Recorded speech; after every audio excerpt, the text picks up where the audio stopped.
Selamat pagi teman-teman. Ya, perkenalkan kami hari ini melakukan penelitian tentang sejarah dan bagaimana fungsi tentang rumah Lowo untuk proyek asesmen sumatif akhir semester 1 ya. Perkenalkan, nama saya Yusuf Nova dari Kanonika. Perkenalkan, nama saya Valensius Alvino. Perkenalkan, nama saya Muhammad Kesatria Gatot Kaca. Perkenalkan, nama saya Jonathan Edward Diono.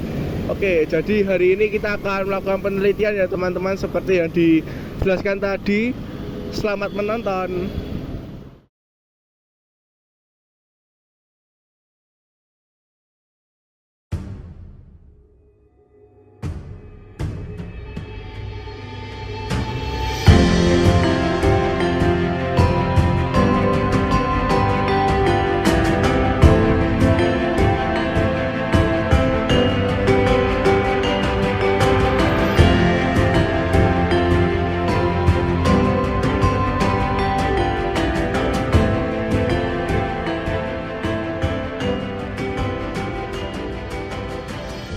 Ini berdiri dari tahun 1920 ya teman-teman.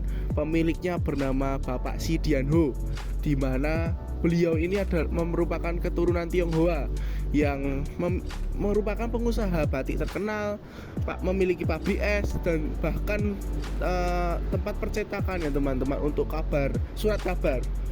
Dan bangunan rumah Lowo ini berdiri di lahan seluas 3.000 meter persegi. Lalu Omah Lowo sendiri ini dibangun seluas 1.500 meter persegi. Nah, oke teman-teman. Jadi pada tahun 1920, rumah Lowo ini pada awalnya bernama Villa Liberty, yang pemiliknya itu adalah seorang pengusaha bernama Sin Jiang Ho. Nah, lalu ketika Belanda mengalami kemunduran, si SDH ini atau si Dian Wu ini dia juga mengalami kemunduran, sehingga akhirnya si Villa Liberty ini menjadi mangkrak. Lalu setelah itu menjadi sebuah gedung veteran yang kalau saya telusuri dalam website tertentu itu dia menjadi seperti barak militer. Nah, lalu setelah ditinggalkan, gedung veteran ini menjadi sebuah tempat persembunyian ketika kerusuhan yang terjadi pada tahun 1980. Nah, setelah menjadi tempat persembunyian di kerusuhan pada tahun 1980, tempat itu mangkrak sehingga kosong. Lalu banyak sekali ribuan kelelawar yang datang, sehingga rumah Villa Liberty ini disebut sebagai Omah Lowo oleh masyarakat sekitar. Lalu pada tahun 2016, Hadianto Cokro Saputro, nah itu diakuisisi untuk merevitalisasi Omah Lowo ini menjadi sebuah bangunan cagar budaya. Nah, lalu setelah 2 tahun mengalami revitalisasi, pada tepatnya 20 Oktober 2020, Omah Lowo ini resmi menjadi bangunan cagar budaya yang dikelola oleh Batik Keris. Yuk teman-teman, sekarang kita bahas gaya arsitekturnya. Dulu Omah Lowo ini dibangun dengan gaya arsitektur Belanda, karena dulunya Belanda itu yang berkuasa di Indonesia. Dulunya itu rumah pribadi si Dian Ho, yang sekarang menjadi Museum Batik Keris. Sekarang di dalam Omah Lowonya teman-teman, di lorong pertama terdiri dari 4 kamar, 2-nya di sebelah kanan dan 2-nya di sebelah kiri. Lalu ada 1 ruangan keluarga, satunya ada 2 kamar yang terpisah dari lorong, yang sekarang tempat untuk memamerkan barang autentik seperti vas, piano, guci dan sebagainya. Sekarang Batik Keris memiliki 2 tempat. Yang pertama menjadi tempat toko kain batik dan museum. Lalu bangunan yang kedua menjadi tempat kafe. Yuk kita dengerin penjelasan selanjutnya. Halo teman-teman, jadi pada kesempatan kali ini saya akan menjelaskan tentang pelestarian cagar budaya yang ada di Omah Lowo, Surakarta.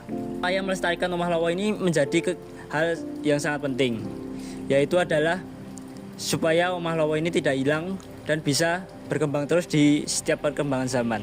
Seperti yang dilakukan batik keris saat ini.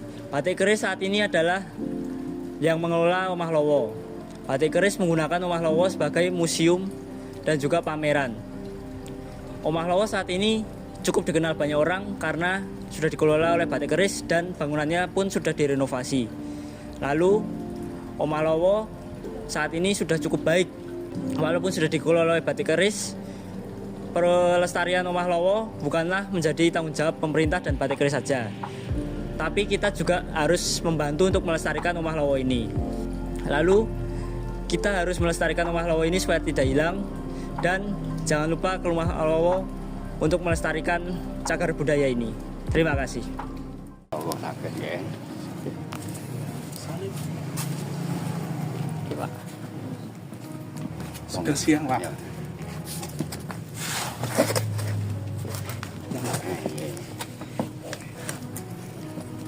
Kados pundi sejaranipun tilas Omah Lowo.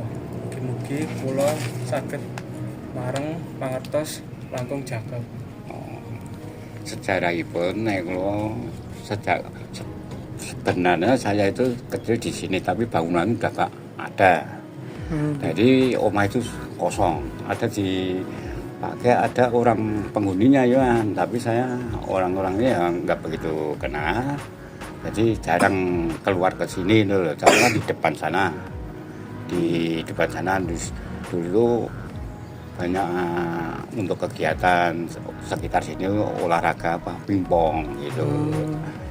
Terus ya lihat-lihat itu. Terus ada yang penjaganya, ada penghuninya ya yang jaga itu. Jadi bersihin apa telek lowo.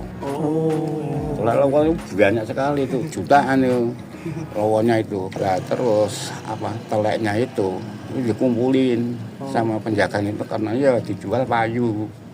Laku satu truk itu berapa juta gitu. Tapi bawanya ke Jawa Timur. Oh, Jawa Timur. Banyak sekali itu. Nah itu wong ini jalan ini bagus dulu kumuh, banyak pohon-pohon pisang gitu loh. Menika kaping kalih, Pak. Menapa fungsi Griya Lowo niki saking rumiyin dumugi sakniki, Pak? Kalau dulu nek zaman di sini ku napa jenenge? Gemeng tinggo pernah tinggo napa ngoten lho. Kaya napa nih Pak? Terus sing jelane penduduk biasa enten sing penduduk mriku Mbak. Dari dulunya itu pernah disuruh atau menempati sendiri dulu ada banyak penghuninya ya lumayan di sana tuh yang depan itu yang sebelah kiri ini kan ada bangunan tuh itu ada tiap itu jadi ada penghuninya tapi orang mana saya nggak tahu dulu pernah ada di satu RT. Terus kaping sekawan kados pundi upaya kagem ngreksa griya Omah Lowo niki supados tansah saged dipun warisaken dhateng generasi salajengipun. Nah, ini kan dengan koe ditumpat batik kerisnya dan jadi ini apa? Anunya kan penjagaannya kena rapi, pemeliharaannya lah istilahnya itu kan ada tukang sapu ya. Jadi benar-benar dilestarikan gitu loh. Jadi nggak boleh ngerombak apa anunya bener ya enggak. Kalau mau ya coba lihat di dalam gitu. Tapi yang bayar ya. Kalau sebetulnya ya zaman dhisik singup dari lampunya buat nenten Mas. Peteng dedet ngoten niku. Wah mriki kok lampuke wis kumuh nika gawe pisang no. Pungkasan niki Pak. Kula nderekaken nedha uninga menapa kenging ngaturaken kesan lan pesan jenengan. Pesan dan kesan. Nah, pesan kok ya diuri-uri ini masalah budaya tinggalan zaman dulu lah. Kalau dilestarikan lah gitu. Mengantar ulang kirim. Ini Bapak sinten? Nggih niku Purwanto. Purwanto. Oke. Matur suwun. matur suwun sangat ya, Pak. Matur suwun, Pak. Ya, Pak. Ya, di sekolah. Nggih, Pak. Matur suwun. Terima kasih telah menyaksikan perjalanan kami di Omah Lawa Surakarta.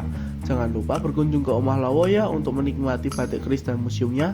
Kami pamit undur diri, sampai jumpa di video berikutnya. Salam Mikael.